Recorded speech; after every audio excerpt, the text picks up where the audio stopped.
Welcome to Gospel Truth with Andrew Wommack, a teaching ministry that focuses on God's unconditional love and grace. And now, here's Andrew. Welcome to our Thursday's broadcast of the Gospel Truth.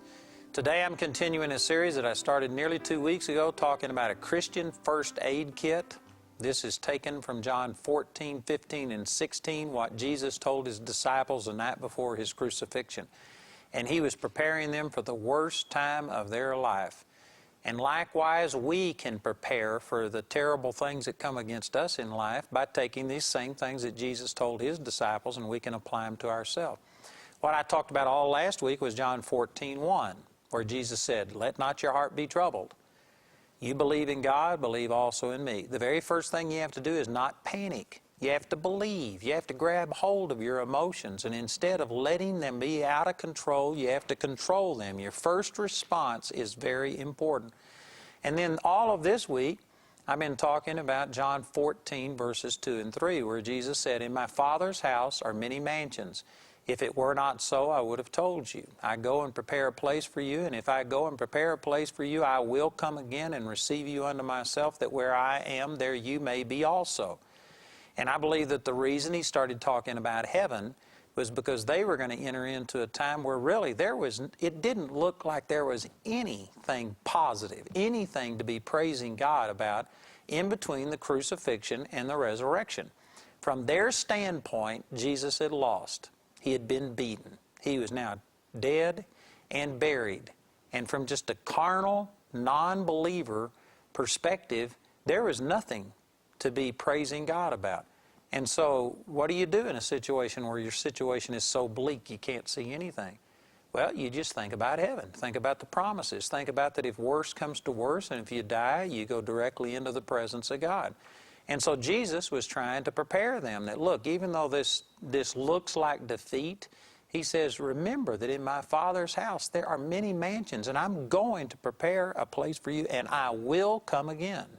He was trying to get them out of just walking by sight to where they could walk by faith.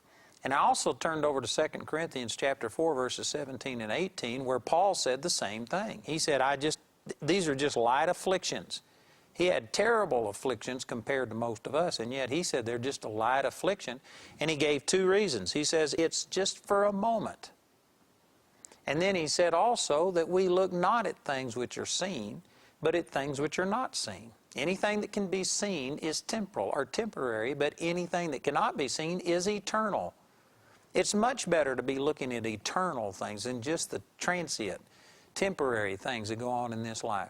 And so this is how he was able to shrink his problems down. He put it into perspective. He realized it's just for a moment. If it lasts throughout your entire lifetime, that's just nothing compared to eternity.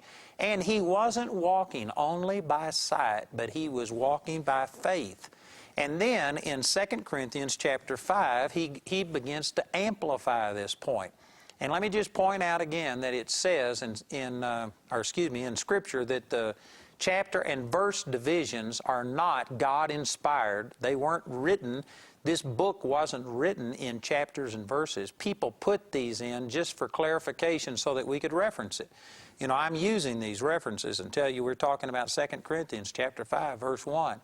It helps us to reference this. But my point is, this isn't a separate thought.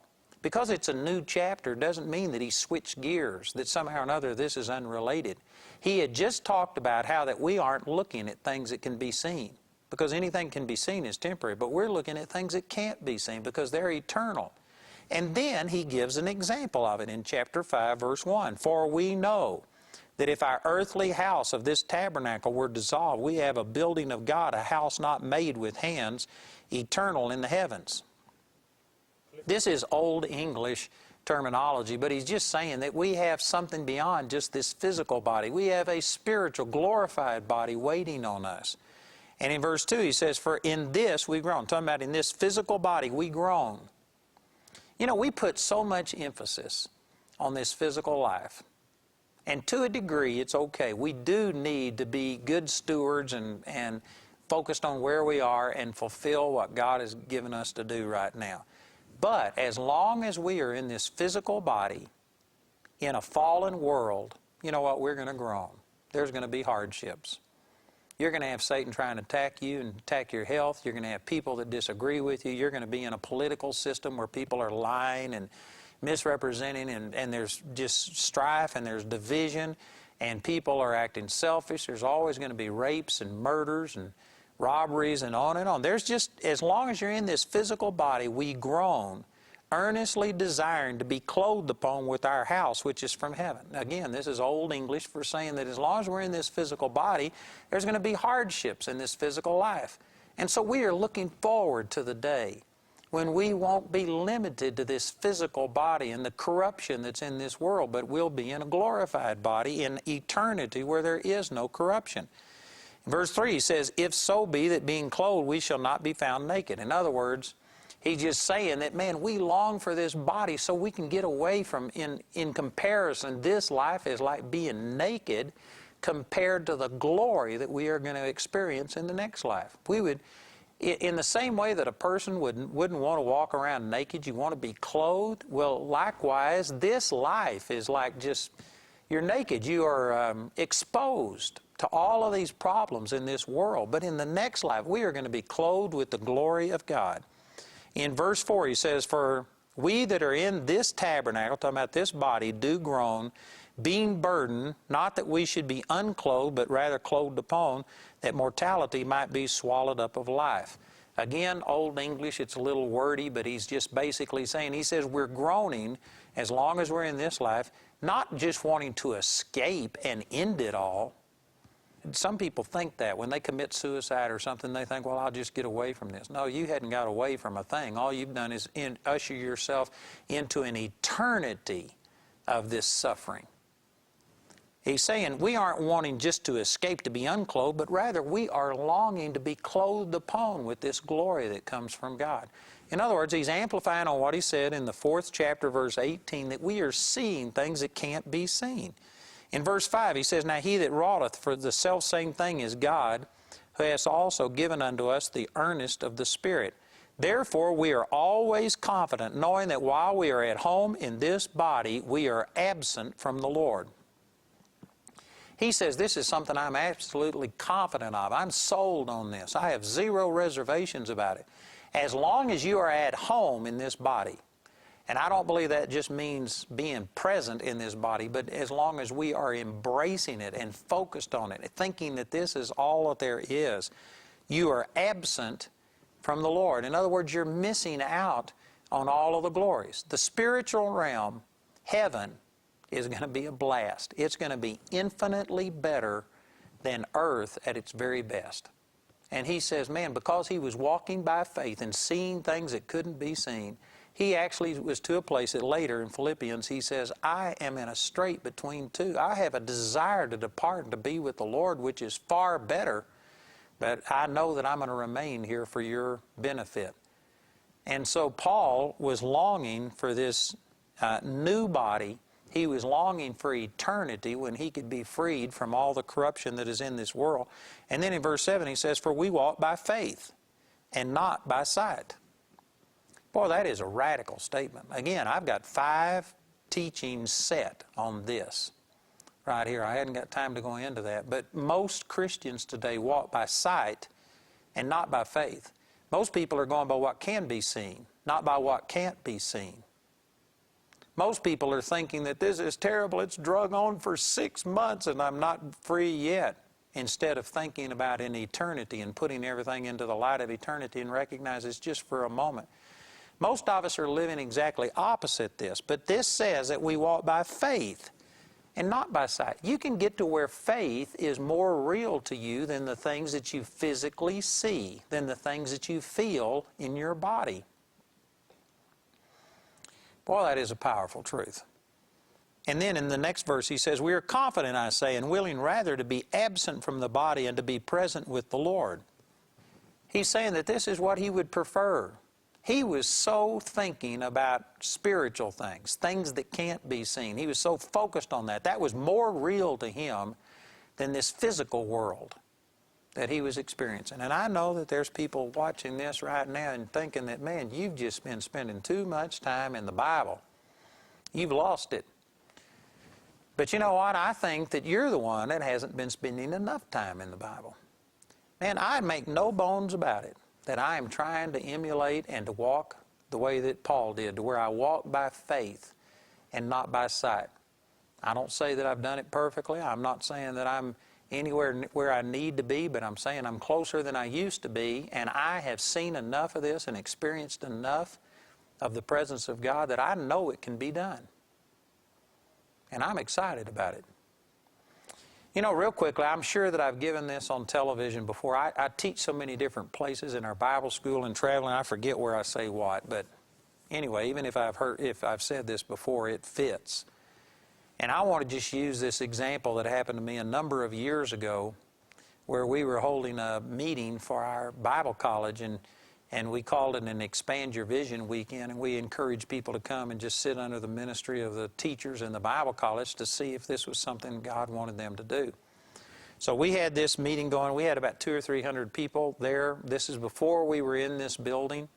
So we had to go rent a hotel room, and there was about 200 or 300 people. There was a center aisle in the auditorium, and I was sitting on the front seat next to the aisle.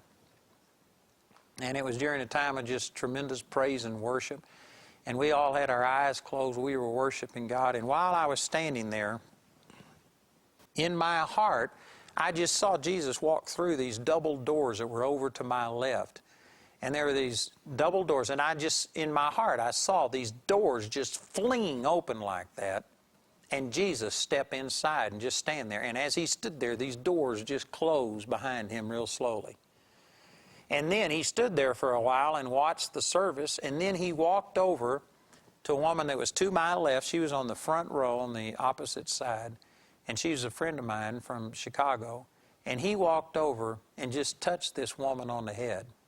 And when he did, she just fell flat of her face like that, with her arms spread out on the floor, just worshiping God. And then he skipped two people, and he walked over and touched another woman on her forehead. And when he touched her, she just fell on her knees and put her hands up and began to worship the Lord. And what I was seeing in my heart as I was just worshiping the Lord was so real to me that I opened up my eyes to see if I could see it with my eyes. And when I opened up my eyes and looked over there, all of a sudden these doors just flung open like this, and nobody was there. And then they just closed real slowly. It was exactly what I'd seen on the inside, except I couldn't see Jesus. All I could see was the physical results. And as I kept watching, this was with my physical eyes, I saw that first woman that I had seen Jesus walk up and touch her. All of a sudden, this woman just fell on her face like this, and her arms out, just worshiping God. And then two people were skipped, and then the next woman just fell on her knees and put her hands up and went to worshiping God. And everything I was seeing by faith in my heart, I was seeing happen in the physical realm about 15 or 20 seconds later, except I could only see the physical results. I couldn't see what was happening in the spiritual that caused it. I couldn't see Jesus. I couldn't see him touching these people. So, you know what I did? I actually closed my eyes because I could see better with my heart than I could see with my eyes. I could see Jesus. I could see what was going on in the spiritual realm behind the scenes. And I could see it quicker. There was actually a time delay between the spiritual world and the physical world. And so I actually closed my eyes because I could see better by faith than I could see with my eyes. And I saw the Lord walk over and stand next to me, and he spoke a number of things to me. And then I saw him go down this aisle and just touch certain people. After the meeting was over, I went to the people that I saw him touch, and I asked them. I didn't tell them what I'd seen. I just asked them, what happened to you during that service? And the things that they spoke to me, and they said, well, the Lord was telling me this. The Lord said this. It was exactly what I was seeing and hearing in my spirit. I know some of you think I'm weird, but I think you're weird if you don't do this. This is what Paul was talking about. We walk by faith and not by sight. The average person's experience is to walk by sight and not by faith. But brothers and sisters, God made us for more than this. God made us so that you could literally know things and see things in your heart that you can't see with your physical eyes. And this is why Jesus, when He told His disciples the night before His crucifixion, don't let your heart be troubled, that was not unreasonable. How is it that they could go through the crucifixion and not be troubled? By just faith. And how is their faith activated? Start thinking about heaven. Start seeing things that can't be seen. Get out of just the physical. You know, if somehow they could have seen beyond the physical, and if they could have seen into the spiritual realm, they would have seen that according to Scripture, Jesus descended into the lower parts of the earth. When a person dies physically, carnal people think that's it, and they start talking about this person in the past tense as if they don't exist anymore. But when you die, you don't cease to exist. You go to one of two places based on the choices that you made during this physical life. But a person who's been born again, it says to be absent from the body is to be present with the Lord. You are instantly in the presence of the Lord the moment a Christian dies. And if we could see into the spiritual realm, if the disciples could have seen, like Paul is talking about right here, we walk by faith and not by sight, then they could have seen that Jesus descended into the lower parts of the earth, that He literally took the keys of death and of hell. He destroyed hell. He came out and led captivity captive, Ephesians chapter 4. He took all of these people that had been imprisoned in this place. It was not Hades. It wasn't the place of torment. It was what the Old Testament called Abraham's bosom. But it wasn't the presence of God yet. And He took all of those who had been captive by the devil in this place that wasn't heaven yet. It was paradise. He took captivity captive and led them, as He told the thief on the cross, today you will be with me in paradise. And He led those people out of captivity and right into what we now call heaven, and brought them out of the lowest parts of the earth and exalted them into this place where they are now in union with God. See, if they could have walked by faith, they could have seen that Jesus wasn't just dead, non-existent. There was a lot happening in the spiritual realm. Matter of fact, the devil was being destroyed. What people had longed for centuries and prayed for was taking place. There was a lot happening in the spiritual realm. There was awesome things going on. But sad to say, those disciples were walking by sight, not by faith. In a way, you can issue them a pass because they didn't have the baptism of the Holy Spirit the way we do. They weren't born again. They were followers of the Lord. They were saved in the Old Testament sense, but they hadn't been changed. They didn't have a born-again spirit. They were not indwelt by the Holy Spirit the way we are. And so in a sense, you can issue them a pass. But man, there is no excuse for us walking just by sight and not by faith. There is no reason that a born-again believer has to be this way. The only reason for it is that people aren't preaching this. Very few people are walking by faith. Most people are letting their emotions and circumstances dictate to them. And they're facing all of their problems as mere men or women, walking as if they weren't God-possessed, as if they didn't have the power of God living on the inside of them.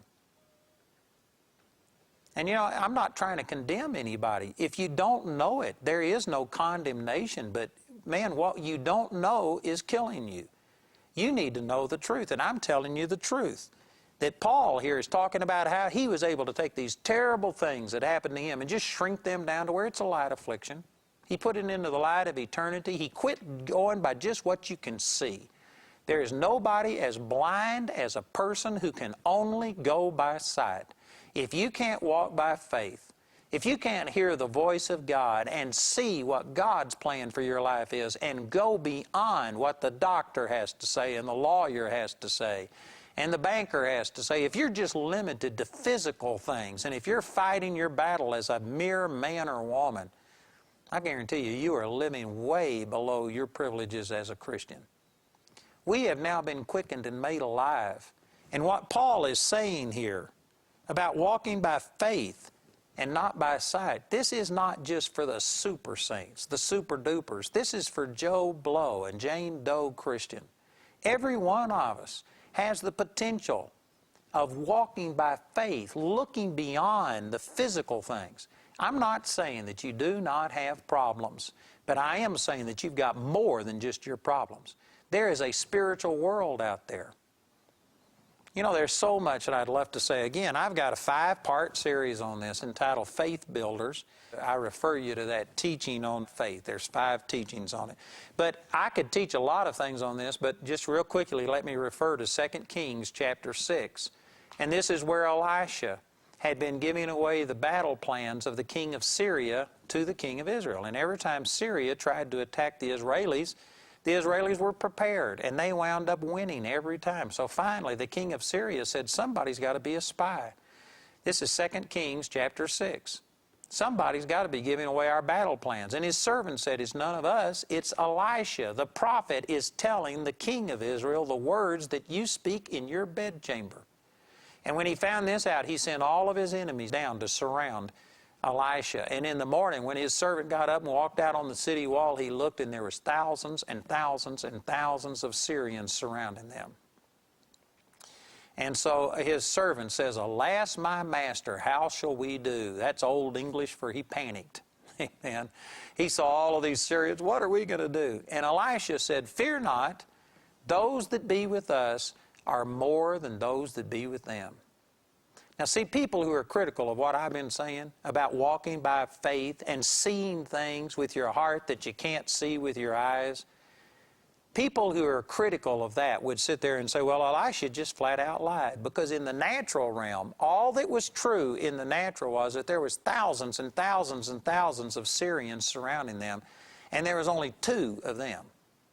And if all you do is believe that the natural realm, if you think that that's all that there is to reality and anything beyond that is make-believe, then you know what? Elisha lied according to those standards.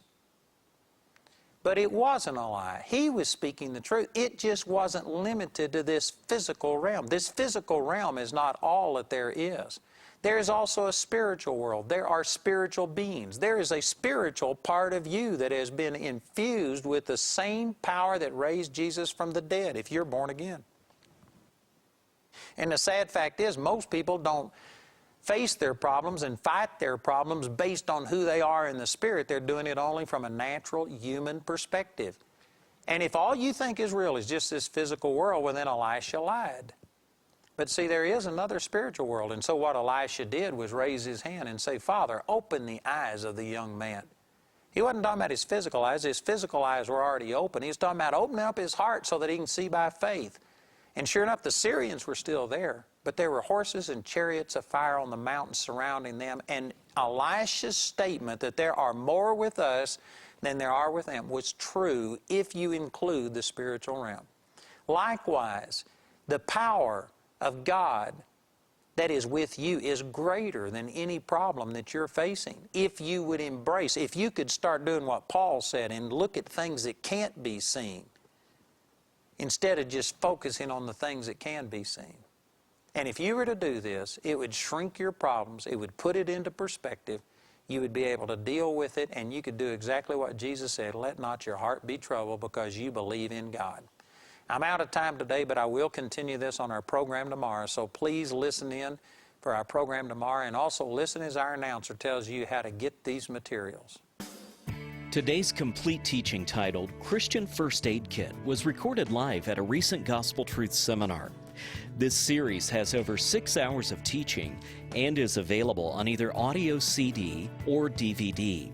Each is available for £19. This teaching is also available on DVD as seen on our daily TV program.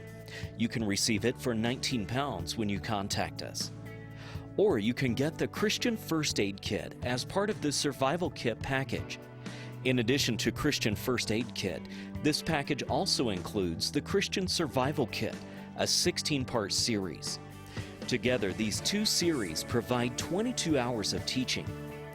The entire package has a catalog value of £55, but today you can get the Survival Kit package for just £50 when you order. The second audio teaching in today's series is available for £3 when you write or call. But if you're simply unable to afford it, Andrew and his partners will provide this second CD titled Christian First Aid Kit Part 2 free of charge.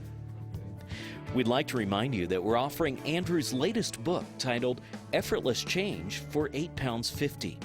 Contact us today to get your copy. You can use your credit card to order resources by telephone. Our helpline number is 01922 473 300. When calling from outside the UK, you must dial your international calling code, then 44 1922 473 300. Helpline hours are from 7 a.m. to 4 p.m. Greenwich Mean Time.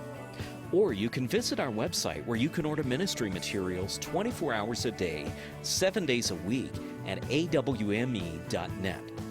To write us, use the address on your screen. We hope to hear from you today. While flipping TV channels in their home in Kathmandu, Nepal, Bob and Dawa Wesley stumbled across the Gospel Truth broadcast with Andrew Wommack, and their lives were changed forever. When I found out that how much God loved me and what He did for me, I started understanding the gospel, actually.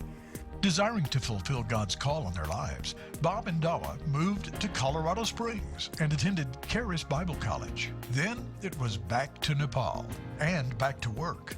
I started walking towards my office and I started seeing these two little boys, and their feet was cracked and their clothes were really, really dirty. I asked the Lord, what do you want me to do? And the Lord said, feed them. With that direction from God, their ministry was born, feeding the destitute boys of Kathmandu, both physically and spiritually. I've always focused on sharing the gospel with these kids. And it is only the Word of God that changes the lives of the people. It is only the gospel. Another changed life, changing the world. Andrew Wommack Ministries and Charis Bible College. I want to make you aware that we now have our ministry, our Bible College ministry, available on online Bible school. And what this does, it allows you to go at your pace, take as many courses as you want, but you're still in a structured class situation where you have interaction with other students as well as a facilitator. It helps discipline you, but you can go at your own pace anywhere in the world. We have a web address on the screen, and I encourage you to go check out our online Bible school today.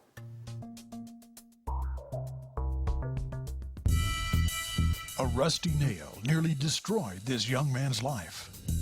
We got to admit you to the hospital right away. We think it's best to amputate your leg as soon as possible, maybe even within the hour. I felt like, no, this is not the thing to do. So I talked to the doctor. I was like, is there any other way? Massive doses of IV antibiotics and pain meds. Months in a medically induced coma. An active athlete and musician confined to a wheelchair and crutches. Witness Wednesday morning's miracle. Don't miss it. Log on to www.awmi.net. Look to the left. Click on Ministry News and discover what's happening at Andrew Wommack Ministries.